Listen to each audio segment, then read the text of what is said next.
Bienvenue, enfants de la crypte, pour ce 8e épisode des Contes de la nuit. N'hésitez pas à vous abonner et à mettre la cloche pour ne rien rater. Ce soir, nous allons parler d'une histoire effrayante. J'ai juste une chose à vous demander. Vous aimez Émile la cousue? Vous n'avez peut-être jamais entendu parler d'elle? Allez, on y va. Alors, mettez vos écouteurs et écoutez, si vous l'osez.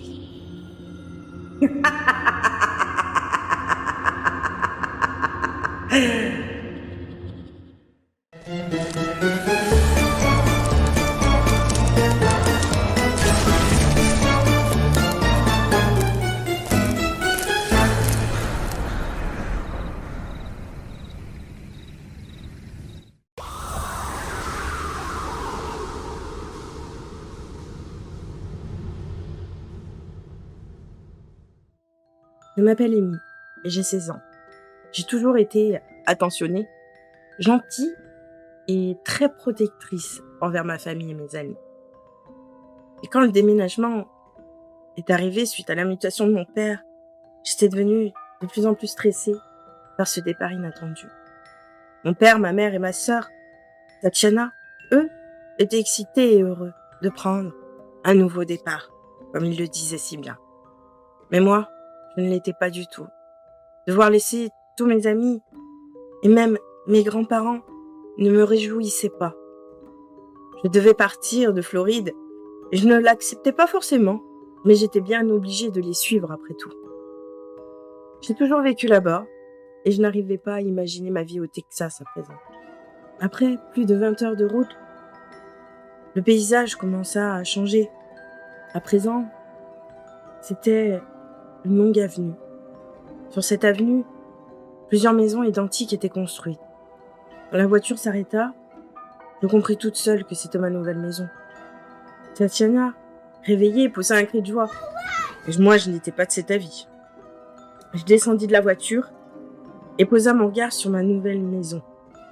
Cela me fit frissonner. Cette maison était faite de briques rouges, avec un toit en ardoise.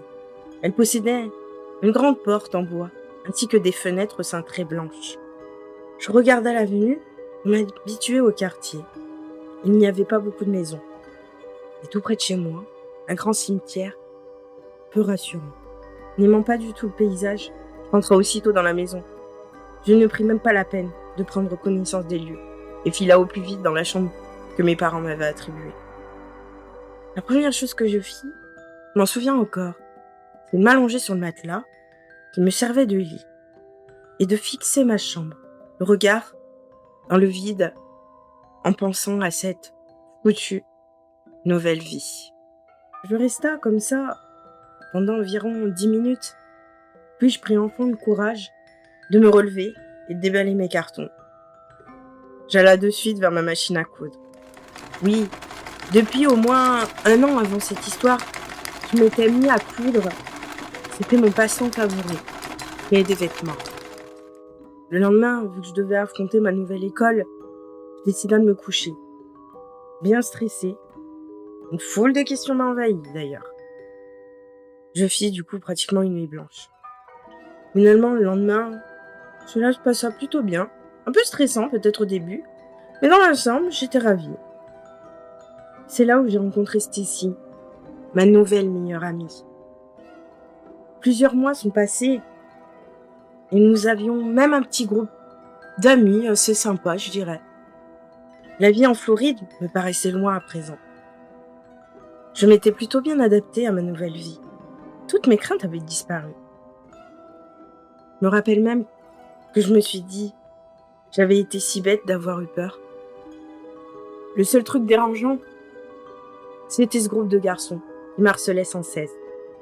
Je les ignorais, tant bien que mal, bien sûr. Jusqu'à ce jour, en rentrant du lycée, le groupe de garçons me suivit. Je me suis retournée surprise et les garçons commencèrent à m'encercler. Un des garçons me fit une clé de bras pour que je ne puisse en aucun cas me débattre. Pendant que tous les autres, eux, me mettaient plusieurs coups jusqu'à me défigurer. Je finis à terre. L'un des garçons, à ce moment-là, prit un canif. Sauf que, entre-temps, j'avais repris conscience. Je me releva rapidement, avant qu'il ne fasse quoi que ce soit, et arracha son canif de ses mains. Je lui planta profondément dans son cœur, simplement pour voir s'il en avait un. Quand je vis qu'il était mort, je me suis dit, merde, il en avait vraiment un. Les autres connards, eux, n'arrivaient même plus à bouger tellement ils avaient peur. Alors, un par un, je les ai tués un à un. Leur découpa leurs articulations juste pour voir ce que ça leur ferait, avec un sourire vengeur. C'était de leur faute, de toute façon. Ce que je n'avais pas prévu, c'était que l'un des garçons s'était planqué et avait alerté les flics. On m'a de suite emmené en hôpital psychiatrique et je savais bien que je n'étais pas prête d'en sortir. Les médecins de l'hôpital m'avaient tout de même pris en charge et m'avaient soigné. Mais défiguré, mon visage ne ressemblait pas à celui d'avant. Je me trouvais encore plus jolie. Ces points de suture autour de ma bouche me donnaient un certain charme, comme une de mes poupées que j'avais dû coudre car elle était déchirée. Maintenant, je ressemblais moi aussi à ma poupée.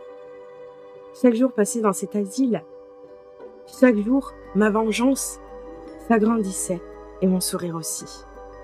Quelque temps plus tard, un putain de médecin venait me chercher et m'emmena dans une pièce. Je remarqua tout de suite sur la petite table le fil de couture, l'aiguille et un ciseau. Quand il me demanda de m'installer sur le lit, ce que je fis, comme un bon soldat, il approcha la paire de ciseaux de ma bouche. Et je compris enfin ce qu'il voulait faire. Tout de suite, je me mis en colère. Et je lui lança « Ne touche pas à mon joli visage !» Je lui arracha les ciseaux des mains et les planta dans son cœur de merde. Je commença à lui arracher les articulations en chantant une chanson qui me trottait tellement dans la tête.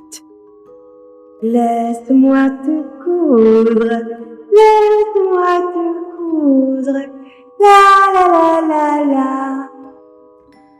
Chaque fois que je lui découpais une de ses articulations, le sang giclait sur moi. Et j'adorais ça. Plus le froissement lors du contact entre la paire du ciseau et la peau émettait un son juste magnifique. Puis, je pris le fil et l'aiguille et lui recousus les articulations en chantonnant toujours ma chanson. Vous auriez dû le voir, c'était un vrai chef-d'œuvre. C'est là où j'ai eu moi aussi l'idée de me découper les articulations et de me les recoudre. Je trouvais ça tellement beau. Je perdis beaucoup de sang et ma peau prit une couleur grisâtre. Mes yeux se sont injectés de sang. Je trouve d'ailleurs que cela va tellement bien avec mon sourire. Je fais juste la perfection maintenant. Ainsi est né moi, Emilia Cousu. Mais ce n'est pas fini.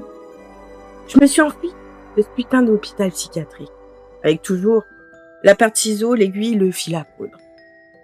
Je me dirigea vers ma maison, rendre visite à ma famille, et je leur fis la même chose, toujours en chantant ma belle chanson. Laisse-moi te coudre, laisse-moi te coudre, la la la la la. Après tout, c'était de leur faute s'il m'était arrivé tout ça, alors ils devaient payer eux aussi. Puis, je pensais à Stacy, ma chère meilleure amie. Elle aussi, c'était de sa faute s'il m'était arrivé tout ça. Elle n'était pas là et ne m'avait jamais défendue envers ces garçons. Alors, je me suis dirigée chez elle. Passa par la fenêtre de sa chambre, qui était ouverte. Aussi, faut dire qu'elle est conne celle-là, elle cherche.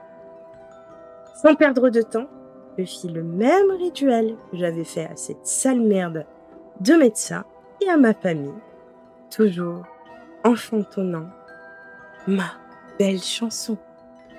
Laisse-moi te coudre, laisse-moi te coudre, la la la la la.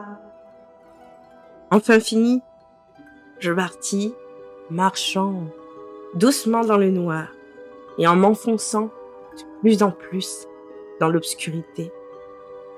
Mon débardeur blanc est devenu rouge sang et mon pantalon bien déchiré. Ainsi s'achève mon histoire. Bien sûr, la police me recherche toujours. Qui sait, il y aura peut-être une suite.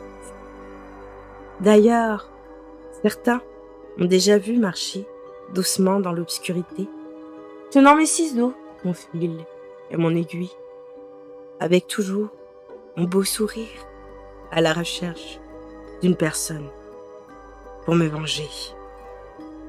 Laisse-moi te coudre, laisse-moi te coudre, la la la la.